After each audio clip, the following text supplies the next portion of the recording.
My dad works in B2B marketing. He came by my school for career day and said he was a big ROAS man. Then he told everyone how much he loved calculating his return on ad spend. My friends still laugh at me to this day.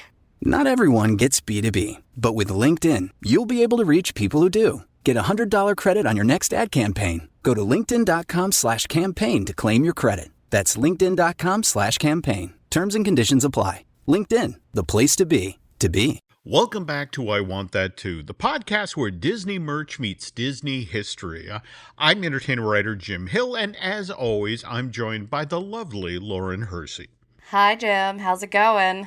Reasonably well, and you? Yeah, same. I think things are going really well. I particularly am feeling great and pretty festive, I must say. Lainey and I spent this weekend, out shopping and getting holiday decorations. Now my house is just blown up. It looks like a nuclear bomb has gone off.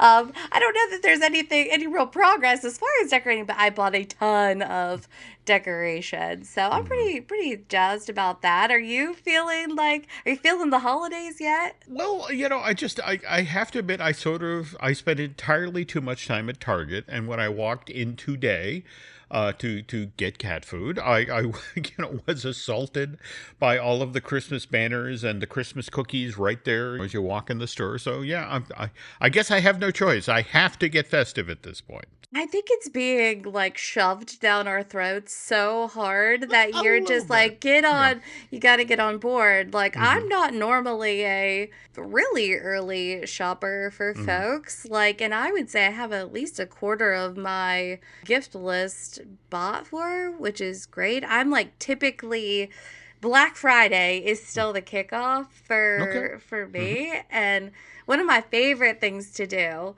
is to sit down on Thanksgiving, watch the Macy's parade, and go through all the holiday flyers in the newspaper. If anybody still gets a newspaper, I know it's slimmed down over the years, but it's still fun to do.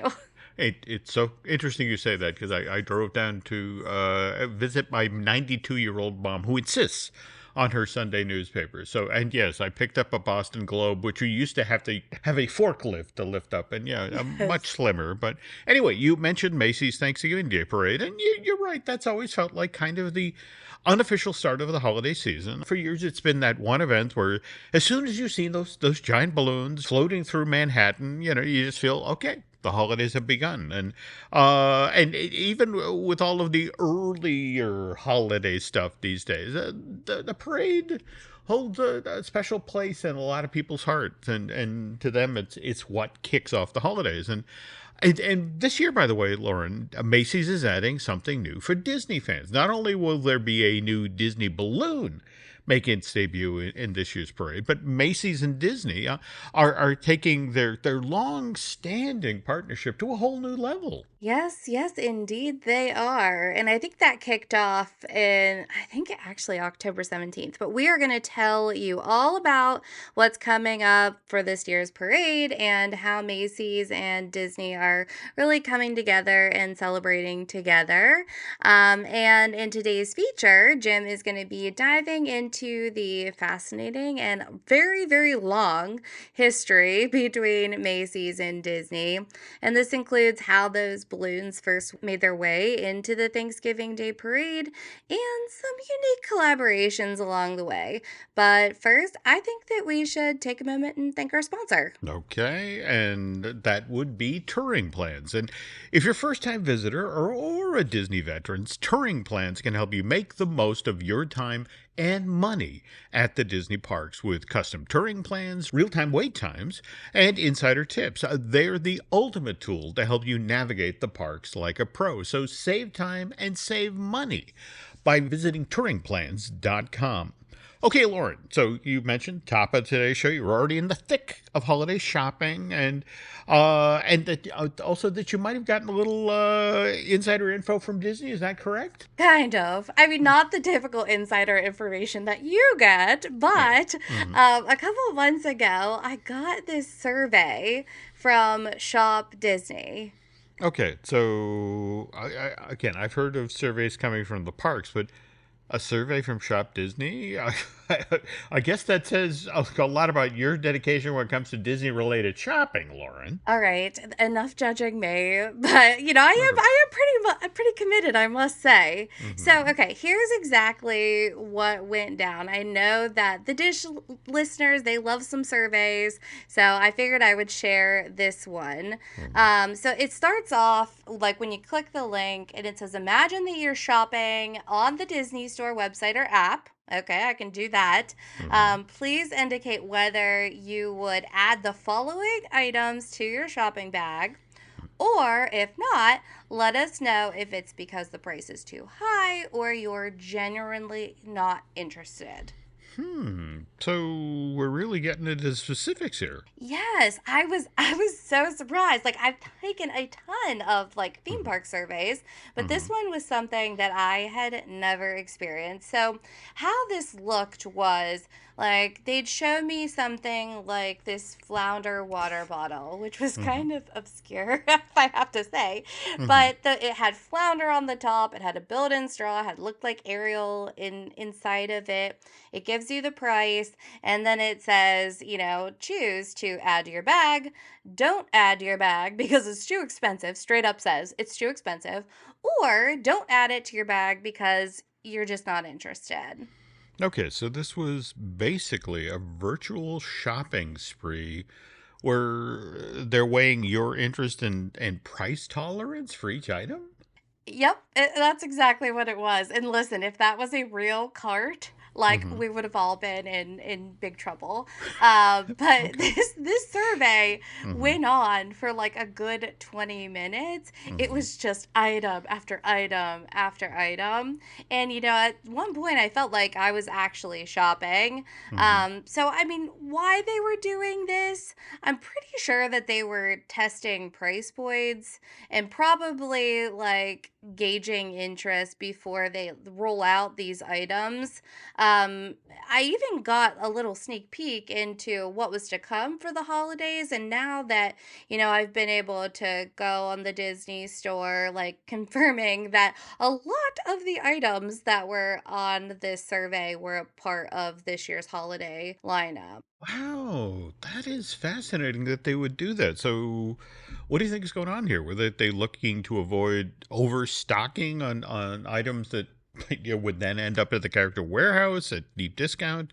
But previewing stuff that Disney was going to offer for the holidays. How interesting. I know, isn't it cool? Like, I'm Mm-hmm. hoping that they continue to send me these surveys because I mean, we do have a merch show after all. Mm-hmm. And I can't imagine that I was the only one that got this type of survey. Mm-hmm. So, if any of our listeners have got this type of survey, like, we would love to know what was on yours. And we'd like to know, if you're feeling the same way, if they're just trying to avoid more things going on the twice upon a year sale or the character warehouse. I suppose we'll see.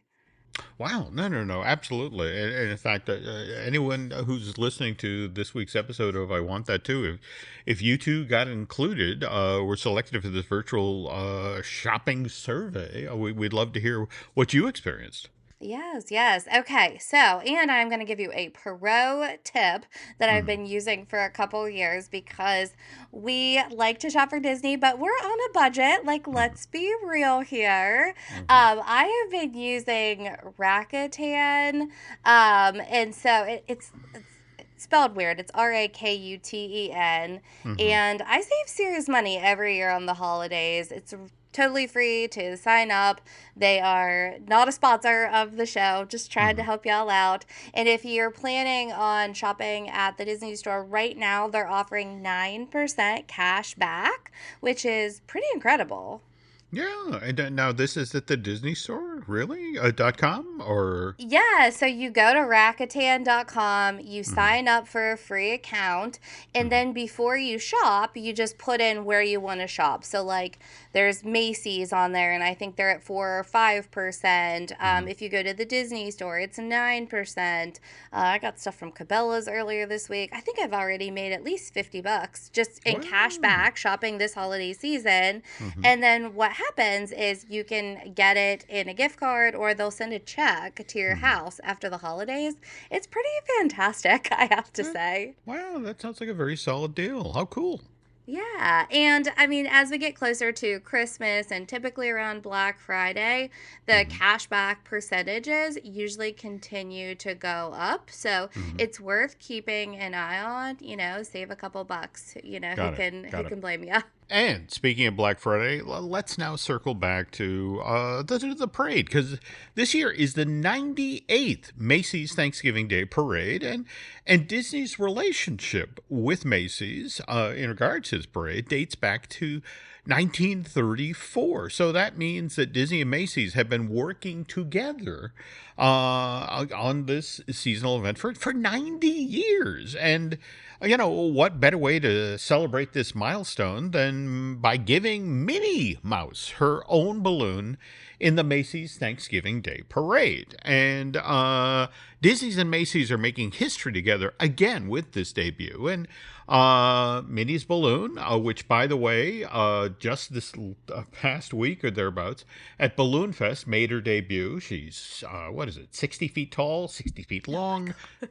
And, you don't want to say this about a lady, but she's 34 feet wide. But it's proportional. Do not say that to a lady. Do not say that to a lady. But she's a real showstopper, very charming, and she will soon be soaring through the streets of Manhattan, decked out with her iconic bow and her signature polka dot outfit. Yes, she is very, very cute. We got to see a sneak peek of the new Minnie balloon and the spider balloon back in November, on November 2nd. And they do that in New Jersey, right? In MetLife Stadium. MetLife Stadium. Prepare. In fact, this is the Balloon Fest thing I was just talking about. What's fascinating is it's the very first time that the Macy's parade studio, they inflate them, and then they get the folks who actually haul the balloon through the streets. It's their first time holding the ropes and working with their parade master, so to speak. It's the guy who blows the whistle and gives them the commands. But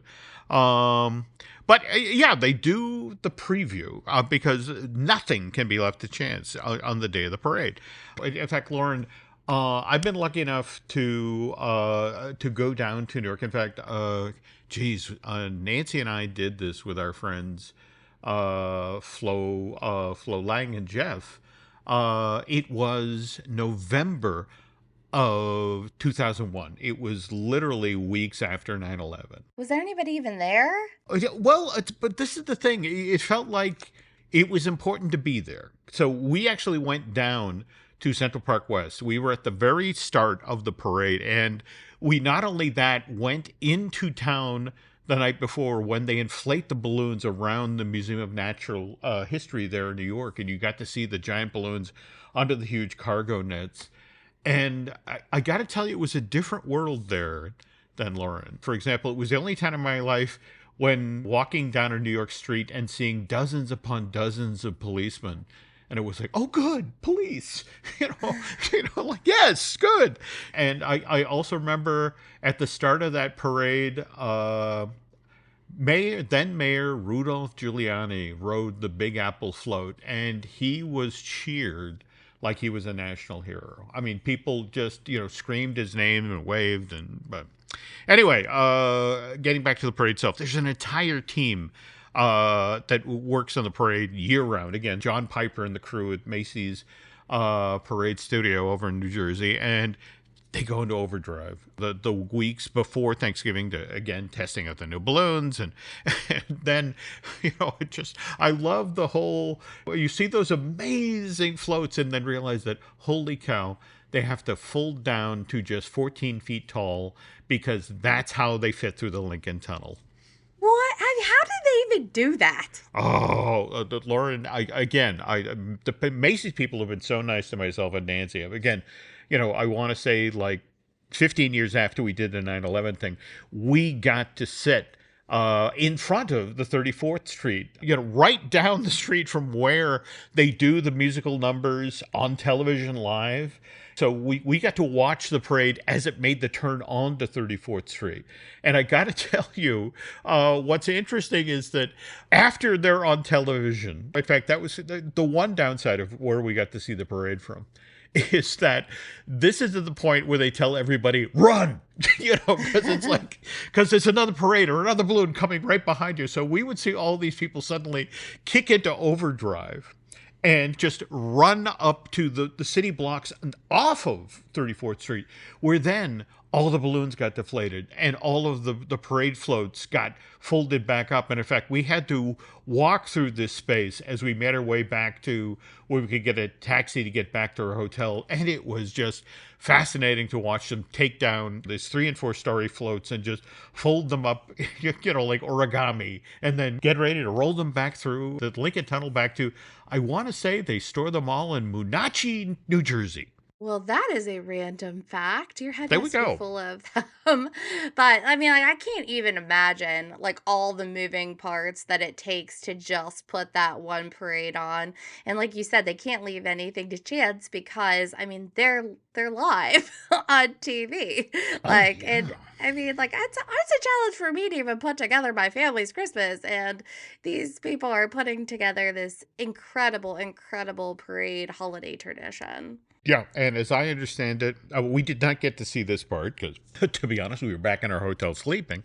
But they supposedly do a full dress rehearsal right there in front of the store at 34th Street in the middle of the night. So the Broadway cast are performing the numbers they do in the pre-show, and then all of the marching bands and all of that. And never mind the Macy's employees, who, by the way, come from the stores all over the country to take part in this thing, who show up in New York, get off the bus, and is like, here's your clown costume, and get ready to march through the streets. So, but no, a tremendous effort and a huge behind the scenes effort. And just think about it. We're 2 years away from the 100th anniversary of this.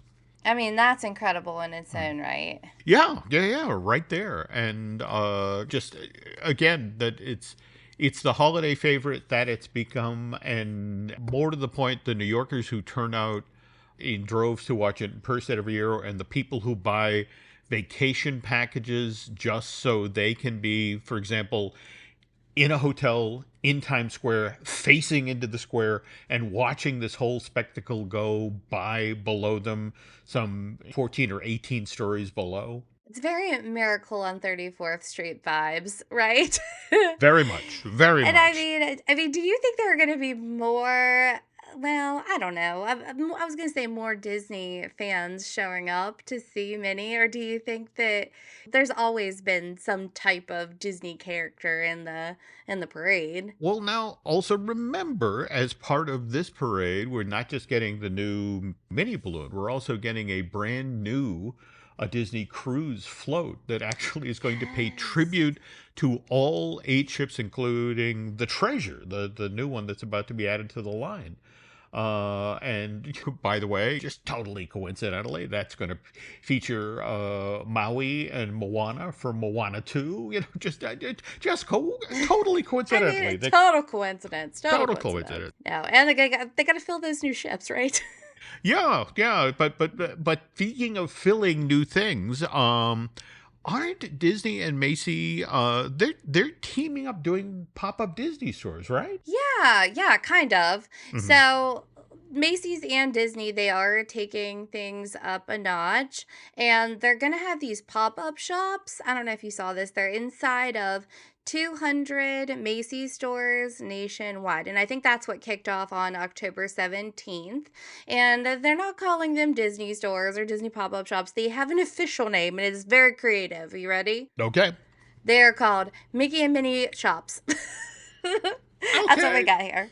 Mm-hmm. But what I'm wondering if this is Disney's latest strategy to bring merch closer to the shoppers that are already opening their pocketbooks. And it kind of reminds me of like Bob Iger's approach back in 2019 when they started launching the Disney store pop-ups inside of Target and closing the brick and mortar stores. So it seems like they're doing this kind of again with Macy's. But I mean, anytime two iconic brands like that are partnering together, I mean, pure magic, right? And Oh, yeah. I think it's a great collab because, I mean, these folks are already there shopping. Oh, no doubt. And what's the old cliche? Everything old is new again. So this Target idea gets recycled, and interesting to see how it works with Macy's now. It's his partner. Yeah, and I mean, so from what I've seen online, I mean, people seem pretty pleased with it. I think they gave out some maybe free Legos a week or so ago. But I think that the thing that's special is there are 100 products in each store. So the products that you're going to see are pretty exclusive. They have sweats and tees and PJs and apparel and accessories, all of those things that you could typically get, but with a Macy's spin. And the collaboration doesn't stop with Disney and Macy's. They're also getting some pretty big name brands involved. There's Bobble Bar, Stony, Clover Lane, Kate Spade, Citizen Funko, Hallmark, Swarovski, Loungefly, and many more. Wow. Okay. So it's not just Disney merch. They've also brought in some top tier brands as well, right? Yeah. And I mean, I think that it's a pretty solid mix of brands and products, and they're going to be good for all Disney fans or people that you are shopping for on your Christmas list that are Disney lovers. So if anybody's had a chance to pop into one of these Mickey and Minnie shops, we'd love to hear about your experience. I think the closest Macy's to me is in Pittsburgh, PA. Do you have a Macy's near you, Jim? I think we might have one at the Mall of New Hampshire. I will have to go check on that. On the other hand, I would love to hear from folks who make it into the flagship store on 34th Street Ooh, because yeah.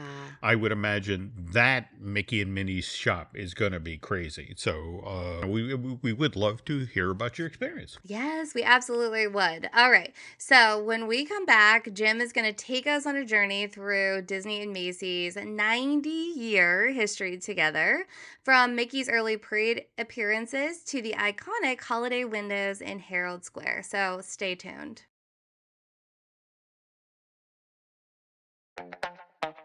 This episode is brought to you by Skinny Pop Popcorn. Perfectly popped, endlessly delicious. Oh, so light and crunchy. Skinny Pop Original Popcorn is the snack you've been searching for. Made with just 3 simple ingredients: popcorn kernels, sunflower oil, and salt. Snacking never felt or tasted so good. Perfectly popped, endlessly delicious. Give yourself permission to snack and pick up Skinny Pop Original Popcorn today. What's up, guys? It's the champ, Sean O'Malley, here to talk to you about Prize Picks. Prize Picks is the best place to win real money while watching football. Run your game on Prize Picks.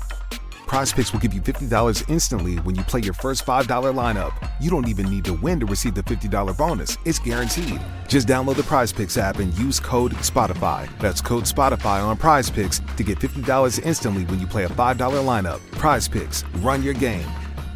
Must be present in certain states. Visit prizepicks.com for restrictions and details. And we're back. Okay, so Lauren, we were talking about earlier in the show about we're coming up on the 100th anniversary of the Macy's Thanksgiving Day Parade. That will, of course, be in 2026. But the first parade was held back in November of 1926. Of course, back then it was called Macy's Santa Claus Parade. And the balloons that we were just enthusing about, those didn't become part of this annual event till, I want to say, 1927. But by the way, very first character in the cartoon character in the parade? Oh, let me guess. Okay. Was it Mickey? No, sadly, it was Felix the cat. But he was huge back then, and he was particularly huge in this parade because he was inflated. But interesting thing, Felix makes his debut in the Macy's parade in November 1927, along with a dragon-shaped balloon and one that was made to look like a toy soldier. And by the way, once the parade was over, the balloon handlers, they let go of their ropes. And all three of those balloons then floated off into the Manhattan sky. Oh boy. I mean, that's an interesting way to end the parade. Well, it was a deliberate choice on Macy's part. It was a publicity stunt because each of the balloons had a message, a label on it to the effect of whoever finds this balloon and then returns it to our flagship store on 34th Street will then receive a $100 reward, which, by the way, according to the inflation calculator, that would be $1,800 in 2024 dough. No. That can't, I mean, like, that's crazy. So I can't imagine, though, that lasted very long, right? Yeah, Macy's discontinued this practice, the letting go of the balloons at the end of the parade in 1932. And Lauren, that was largely because Felix the cat almost took down a plane that was flying over New York City. So, Oh my gosh, could you imagine that? Like, you're just on your flight, you're getting your on-air snack, and then you see Felix at your window? Yep. And coming up at you fast. What's the deal with that cat? First it's giant apes on the Empire State Building, and now cats. Okay. Anyway, as far as the first Disney character appearing in Macy's Thanksgiving Day Parade, that would have been November of 34, and this was 2 years after Felix, went after the plane. And as you mentioned, that character, Mickey Mouse. Now, supposedly, Walt Disney himself helped design this initial Mickey Mouse balloon, and which I'm not going to lie to you, Lauren, is kind of on the crude side. I need to know. Like, crude? How so? Well, you have to understand, it's the early days of parade balloons, so it's like, what sort of round shape?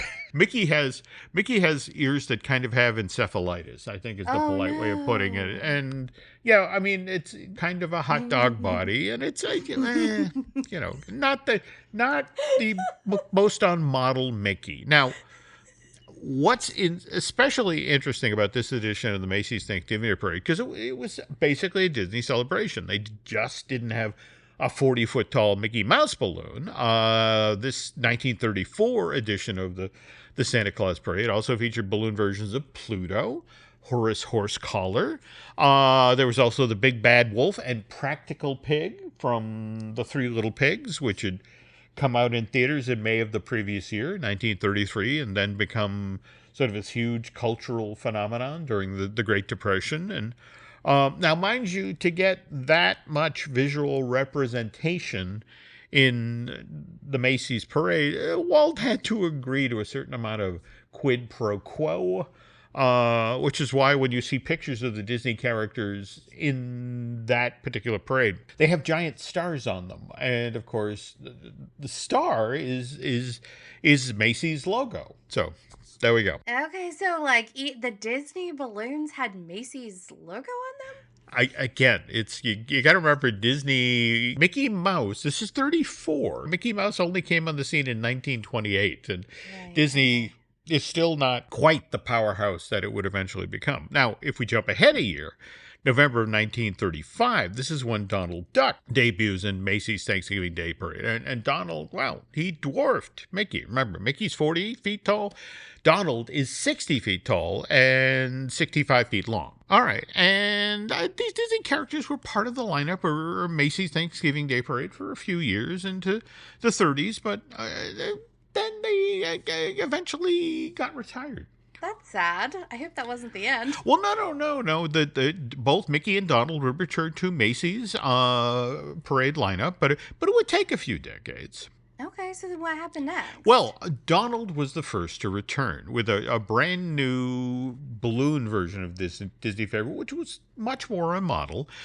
He came into the parade in November of 1962, while an updated version of Macy's Mickey Mouse balloon, that would be added almost 10 years later, in 1972. Isn't that that weird that they brought, sorry, isn't that weird that they brought Donald back before they brought Mickey back? Well, here's the interesting part of that. You got to remember that Mickey, the longer he worked for the Disney company, got nicer and nicer and blander, and he eventually became the corporate symbol. Where Donald was funny. Donald is still funny. In fact, Mickey only became funny again after Paul Ruddish started doing all of those wonderful cartoons for the studio, the new Mickey Mouse shorts. Where Oh, I love them. yeah, they're no great stuff. But anyway, all right. So these two character balloons have especially long runs in Macy's Thanksgiving Day Parade. The second version of Donald appears in every edition of the parade from 62 to 1972. Not only that, but in honor of Donald's 50th birthday celebration, which was this year-long thing that Disney did in 84, Macy's actually goes into the warehouse in Moonachie, New Jersey, and pulls out the Donald balloon, which, by the way, Lauren, fun fact, the balloons, after the parade is over, they get folded up. And these giant balloons all manage to fit inside of what essentially is a giant laundry hamper with wheels. Oh my god! So it's so weird. You're there on site when they haul out the cargo nets and they haul out the sandbags that hold down the cargo nets, and it's like, okay, now let's get the balloon. And somebody rolls out a laundry hamper, and it's like, what's in the laundry hamper? Oh, that's Curious George. So, all right. Anyway, so Macy's in 84 pulls this balloon out of storage, reinflates it, and then marches Donald through the streets of Manhattan for one more time in late November of that same year, 1984. Now, as for Macy's Mickey balloon, he too had a 10-year run in the parade. And mind you, he was supposed to appear in the 1983 edition of Macy's Thanksgiving Day Parade, which would have been his 11th appearance in Macy's. But that night, they've got Mickey under his giant cargo net, and they've got the hose from the big helium tanker, and they roll these giant gasoline. You know how you ever see an oil truck roll through the streets? Yes. It's that big, but all it contains is helium. And so they roll it up to Mickey, and they stick the hose under the cargo net, and they're inflating Mickey, and then something goes horribly wrong, Lauren. Oh no! Did he have a hole? Well, worse, there was a split seam, and Mickey's arm separated from his body. Oh no! And so, due to this inflation-related incident, it was thought the damage was so extensive they couldn't repair him. They were on site. So he was not marched through the streets that day, and in fact, that version of Mickey effectively retired Thanksgiving morning. But again, you can't keep a good mouse down, especially when you're filling him with helium.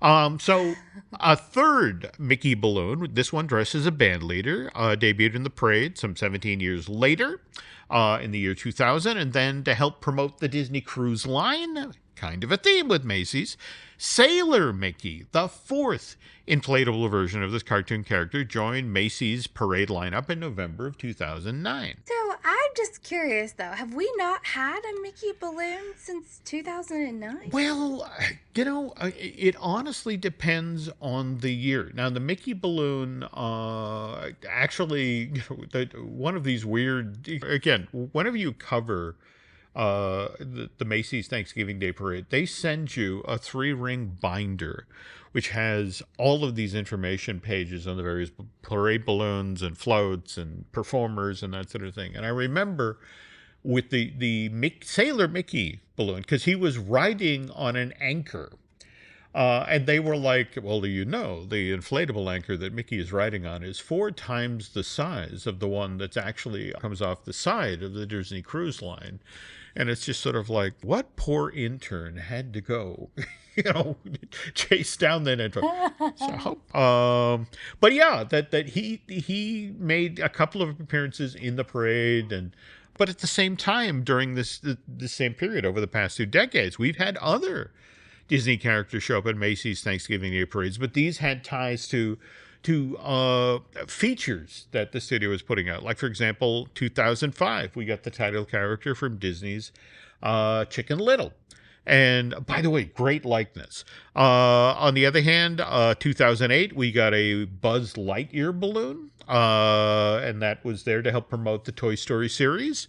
Then in 2017, we got Olaf. Olaf from the Frozen franchise.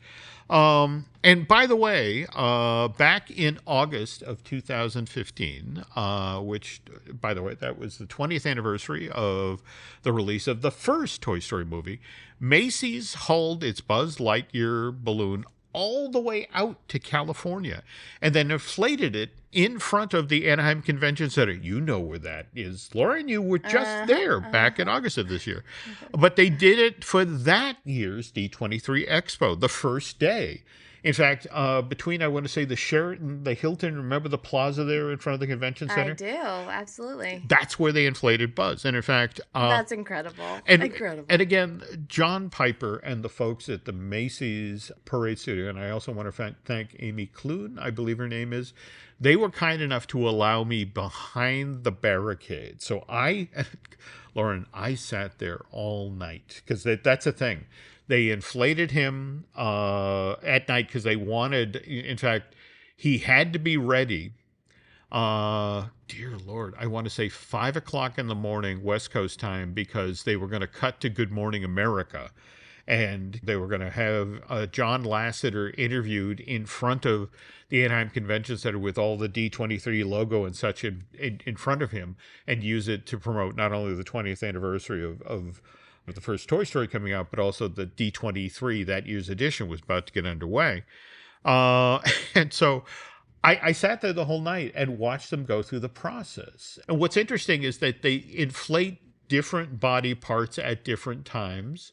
And I got to tell you, when they finally got around to, filling Buzz's butt with helium, there were a lot of unfortunate, gas-related jokes. But it was... Those are my favorite kind of jokes. There we go. There we go. Oh, okay, Jim, though, I have to ask, that is, you've had some really, really incredible life experiences that I didn't even know about. So thank you for sharing those. But, this is a merch kind of related podcast. Have any of these character balloons actually been tied to retail? Like, we all know that Disney doesn't just do these types of things without an ROI in mind. Well, now, interesting you bring that up, because in November of 1992, Santa Goofy made his debut in Macy's Thanksgiving Day Parade. But when that year's parade was over, remember how I mentioned, the couple of streets over, they're tearing down the floats and they're folding up the balloons. But this time, the balloons, and it wasn't just Santa Goofy, it was Kermit the Frog, Betty Boop, and Humpty Dumpty. They didn't go back to Monucci, New Jersey. They got folded up, thrown on the back of a truck, and driven down to Walt Disney World, where they were then taken to MGM Studios, hauled back to New York Street, reinflated, and then anchored to the rooftops on the New York style buildings there. So the idea was that now what you could do is you could walk to the back of the park and experience Macy's New York Christmas holiday display. Oh, wow. I can't believe, I'm devastated that we missed that. Well, and in fact,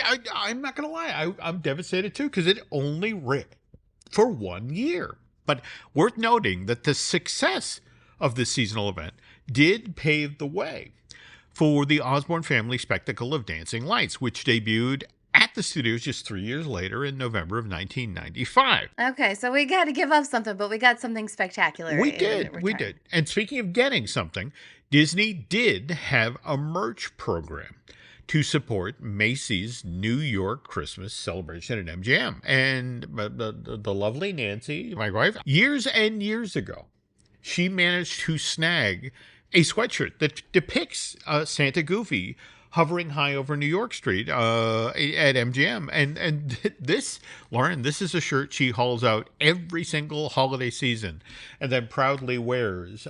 In fact, I want to say Christmas morning. It's kind of one of her favorites. Oh, I love that. I'll have to see a picture.